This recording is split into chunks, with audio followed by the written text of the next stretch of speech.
we are back for episode 5 of Back Porch Sports Podcast. Welcome back. So, we got some news today that just happened a few hours ago. J.J. Watt has signed with the Arizona Cardinals. He was a free agent for a while, and he finally has made a decision to go to Arizona to ball out with the Cardinals for 2 years.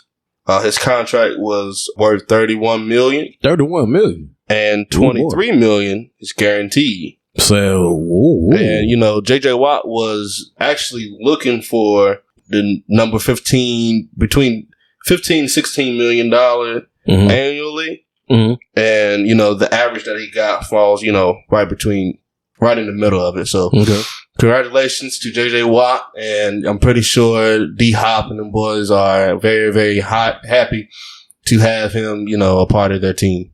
Mm-hmm. Well, personally, I think it's a wonderful signing for the simple fact, give credit where credit is due. J.J. Watt can still play at a high level, when healthy. So, it was a good deal. They really got him for the cheap, if you think about it. Mm-hmm. They did. I don't know if they're going to be able to sign nobody else, but they got it for the cheap. So, I think, it's a good trade. Mm-hmm. I believe the chemistry on the defense will, improve, being that they have a veteran guy at the defensive line. Yeah. That can help them improve at run game, pass rushing. J.J. Watt is a very talented player who can, pretty much do it all, catch the ball, strip the ball, all that good stuff. All that, swat the ball. But, at his age, he's 31, he's young, but he's aging for his position. Mm-hmm. Cardinals, they're a good team. I just don't think they can compete for a trophy at this time. Mm-hmm. They pretty much in a rebuilding stage, a slight rebuilding stage. Kyler Murray is still developing. Larry Fitzgerald will probably retire most likely next year. Mm-hmm. They did revamp it some with the signing of D-Hop, which was a very smart, and it was pretty much a steal from. It was a steal. That's highway robbery. But I don't see them competing for a championship, and I really thought that was going to be important to J.J. Watt as far as the point he is in his career. Mm-hmm. He's aging. He's pretty much itching for that Lombardi, and he's due for one. Yeah. So yeah, I look at it like this though. Yeah, they signed J.J. Watt. Now, mind you, it's a good signing, but here's the kicker. While the Cardinals have 2 premier pass rushers, somebody got to go. So you believe it's going to go? I think Chandler Jones is gone. Now, on record, their general manager, Steve Keim, however you pronounce his name, said he was not going to cut Jones, but that was before he signed J.J. Watt. Mm-hmm. That sounds familiar, don't it? Yeah. We ain't going to go there, though. But now, granted, Watt only had 5 sacks last year, 16 games. But he was good at generating pressure. Mm-hmm. And that matters. Pressure matters. You pressurize something, it either busts or do something else, right? So, the only concern I have is the injury bug. In the past 5 seasons, it limited him to 8 games or fewer in 3 of the past 5. Mm-hmm. So, that's like my main concern with J.J. Watt. But, hey, I give the Arizona Cardinals credit for signing this man. Mm-hmm. And I'm not going to, like you said, I'm not going to say they're going to win the Super Bowl this year because they got J.J. Watt. But I really feel like the way that division, the whole NFC West is kind of like in flux right now. You got the problems going on with Russell Wilson. Mm-hmm. You got the 49ers who pretty much fell off the cliff last year. Mm-hmm. And then you got the Rams who are the Rams. Right. I see them contending for that division, possibly winning the wild card game. Mm-hmm. But as far as making it to the championship, nah. No. And like I said, I really, when J.J. Watt had told the media to, give him time to make a decision, and he decided to go to Arizona, and he may know something that we don't know. But I really thought him the whole point of him taking his time was to really see what team could lead him to a championship. And I truly, truly do not see Arizona. And I could be wrong. September come and they go and they win a bowl.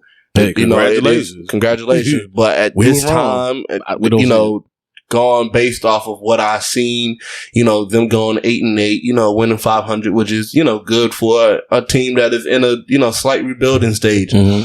But, I really thought that was going to be a huge factor. And, it surprised me to see him go to the Cardinals today. Yeah. It was a surprise. And I'm not going to front. I mean, I was at work and the notification came across my phone. I'm like, J.J. Watt to the Cardinals? Yeah, I thought I was going to say something else, Yeah, I was going to say something else. I was going to say a team that I've been trying to get him to get on for me. But we ain't going to talk about that right now. But speaking of free agents, let's discuss who's still out there. Yeah, that can potentially be signed. Now that you have, eliminated J.J. Watt, he's with the Cardinals for 2 years. You still got players out there that still hasn't been signed. Or either they looking for a contract or they looking for a contract. Now, keep this in mind. All these players are over 25, right? Mm-hmm. But each player, and forgive me, this article came from NFL.com. Each player whose age is listed up here is how old they'll be on or after September 9th, which is the first week of the 2021 NFL season. Right. Player number one, Dak Prescott. Mm-hmm. Jerry Jones need to go and pay that man and stop playing.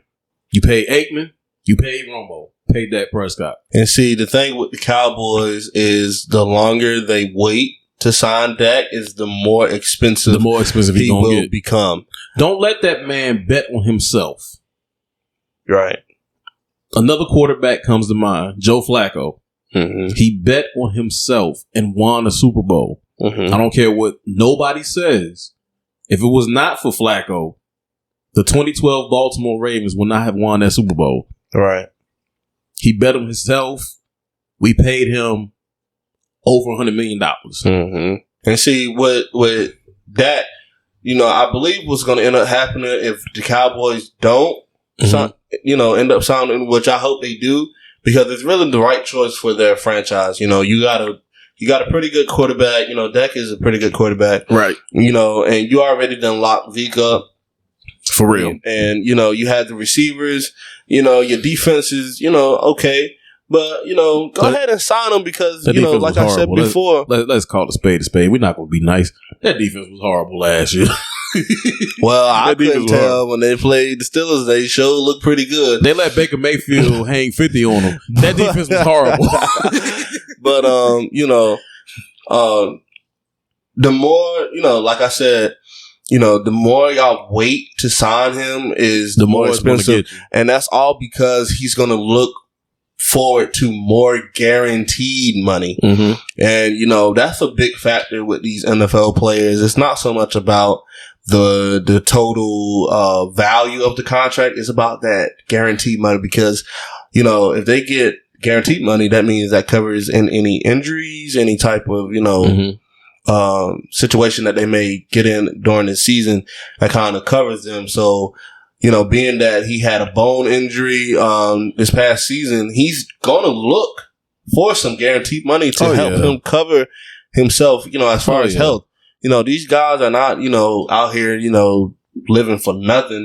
These guys have families. They potentially have kids and so forth and so on. Mm-hmm. So go ahead and sign Dak Prescott. Give that man his money. Mm-hmm. The next one on the list, number 2, Trent Williams. He's an offensive tackle. Oh, boy. From the 49ers. He's 33 years old. Now, with offensive linemen, I've seen offensive linemen play well into their 30s, like late 30s. Mm-hmm. So whoever signed him, if he signed back with the 49ers, whoever signed him, they're going to get a good player. Right. He's performing near peak at a premium position. And that's what he's been doing for the past few years. Mm-hmm. The next one, Allen Robinson, wide receiver. Yeah, he going to get some money. Oh, yeah. He's due for some. Mm-hmm. I think he was drafted by the Jaguars, if I'm not mistaken. And then he signed with the Bears. So I think this would be his second contract, if I'm not mistaken. Correct me if I'm wrong. He's going to get some money. Yeah, he's going to get some. Yep. The next one, defensive end, Leonard Williams. He was with the Giants. He got signed when the Giants put like $100 million in that defense. Yeah, he's a talented yes, sir. defense end. Yep. Very talented. The next one, Justin Simmons. I don't know too much about Justin Simmons, but being that he's in the top 5 of free agents still available. The best safety that the Broncos have right now. Yeah. So I really think whoever signs him, he going to get paid. He'll get that big 3-year contract. Next one. Oh, boy, this is tough. Ooh. This is tough. Chris Godwin. Now, that's a steal. But I already know he's going to get re-signed just because, first off, Tom Brady is not only the quarterback, but like the GM of the Buccaneers right now. So, being that they are the reigning champions, I believe. With you ever heard the phrase, much is given, much is required? Oh, yeah. So, Chris Godwin was Tom Brady's favorite target. Let go what I'll say. He gonna want some money. Now, if you want to contend Tampa Bay, you got one or two options. You either let this man walk, let him go get his money. Either way, they still got AB, and so. Yeah, AB. But I'm just saying. I mean, that granted, AB only played in like 8 games, so I can't even knock the dude. Number 7, they got, of course, they got JJ Watt up here. Of course, he got signed today. We not ain't going to dwell into that. Ooh, number 8, this is another tough one. Shaquille Barrett. Now, his sack total fell down in 2020, but he was a monster in the playoffs. He's from Tampa Bay. My thing is, y'all might want to check his resume, y'all, if y'all think he's a one-hit wonder. Check that man's resume. He's going to be due for a payday. Next guy, Aaron Jones from the Green Bay Packers. They got to resign him. Now, I'm sorry. You got to resign this cat. Now, $125 million minimum. I seen running backs get 120 some odd million. So between 125 and 127 million minimum for that dude to stay there. Number 10, Taylor Moulton. I hope I'm saying his name right. Pro Football Focus top 20 tackle for 3 seasons. That's pretty good. But they got to hear he's unlikely to hit the open market, so more than likely Carolina going to re-sign him. Number 11. Ooh-wee. There's a lot of them up here, ain't there? Yes, sir. Brandon Sheriff. I remember him. I think I was, saying his name wrong. If I'm wrong, you got it right. Brandon Sheriff. He's a guard. Yep. Offensive lineman. That's where the money is made anyway on that line. Oh yeah, most definitely. Quarterbacks get money. You got to pay your hogs. You got to pay them horses. You know what I'm saying? Yep. Number 12. Mr. Buddy Dupree. I think he gone. I think he gone. No, I don't think so. I think he gone, man. I don't know. Because if you tie that money into him now and still got to pay TJ Watt later, somebody ain't gonna make it, bro. I think we probably franchised. I think we probably used that franchise tag on him again. But it's going to come a time. Tag is? Yeah, it's gonna come a time where we gonna have to sign him to a contract. Yeah, but being that we working on the Ben situation now, and that number will pretty much tell us how we gonna go about the offseason and signing and so forth and so on. So I pray that we keep him because he has really shown himself to be what he is. You know what I'm saying? Now, the first few years of his career, it was like, Bud Dupree, huh? Yeah. I don't know. I mean, because the Ravens play y'all twice a year. It was like he was there, but he won't there. But the closer he got to his contract, the more he started balling. Yeah. And then, he had an ACL tear last year. So, with that, we'll have to see. Yeah. It's a wait-and-see game. Next up, Trey Hendrickson. 2017 third rounder. From what they described about this guy, he's like a Shaq Barrett. So, edge rushers. I'm telling you, those edge rushers, man, you got to have them. Yeah, you need them. You got to have somebody sit the edge. Yep. Number 14, Carl Lawson. From his jersey, look like he a Bengal. Oh, yeah. If they don't tag him, he's gone. I mean, fourth in pressures, 64 pressures, second in quarterback hits with 24 among all edge rushers. And that's a steal. That is a steal. Yo, if you get him, you good. And last but not least, in the top 15, but we're going to have one for, I got to do one more. Even though we're doing 15, I got to do one more. Kenny Golladay. Number 15. Now, he was hurt in 2020. But, you know, in his heyday, he was pretty decent. Yeah. He was pretty decent. So, look for him to get a decent payday. Ooh. But this next one, though, number 16, this is the one. This is the bonus one. Jadeveon Clowney. Oh, my gosh. Now, currently, his stock is low. But this person who wrote this article saying he's taking Clowney over players like Yannick Ngakoue and Matt Judon. Bold. Still at just 28, Clowney remains capable of a strong second phase to his career. Honestly, I don't think he had a first phase. Ooh. Look, come on, man. Bro was overhyped, man. He was overhyped. He had one huge hit when he was still in South Carolina. He had one huge hit, got drafted, number 1 overall? What did that do for him? Nothing at all. Now, mind you, and then 2, you play opposite J.J. Watt. What did that do for you? He's a tad bit overrated, but I mean, he's solid, but he's solid. He's not something I will go home and he's a solid asset. You know, I believe he'll be signed. I don't think he'll be re-signed with his current team. No. But, you know, I think he will be signed by somebody else. Yeah. You know. Free agency is always a game. You know what I'm saying? Because these agents is trying to get that money because they going to get paid. Right. Now, you watch. There's going to be some teams that's going to be desperate and sign somebody to a monster deal that's going to set their franchise back. Yeah. 2, 3, 4, 5 years. Happens every time. I think this was a good show, though. It was a very good show. Quan, go and take us out, man. So with that being said, we appreciate y'all listening to this podcast. Like I said, this episode 5.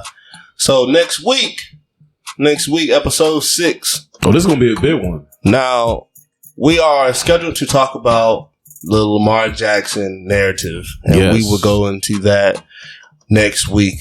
But we want y'all to participate as always. So hit us up, man, on Back Porch Sports. I know there's a lot of y'all that don't like that, man. Hit us up on backporchsports20@gmail.com and tell us, how do you feel about Lamar Jackson? Is he a good quarterback? Is he overrated? Underrated? What can he do to improve? Or what has he done that had, or what more can he do? Right. To change the narrative. I promise next week is going to be a good one. Yep. It's going to be a good one. So I'm not just saying that because I'm a Raven fan and he's the quarterback of my team, but we'll get into that next week. Yeah, we'll make sure we get into that next week. But first thing first, man, we want y'all to, hit us up, man, and give us some feedback on how you feel about Lamar Jackson as a quarterback, because, we all know that he's very talented, and everything. But like we said, we're going to get into that next week. But just, and I'm going to try my best to be unbiased. I'm going to try my best. It's hard, but I'm going to try my best to be unbiased, people. All right, man. Listen out. But next week, man, we want y'all to participate. So backporchsports20@gmail.com is the email that you would email us at to give us some feedback on how you feel about this guy before we get into this topic about this narrative and everything. Rather than that, man, we thank you for listening, and we'll see y'all guys next week.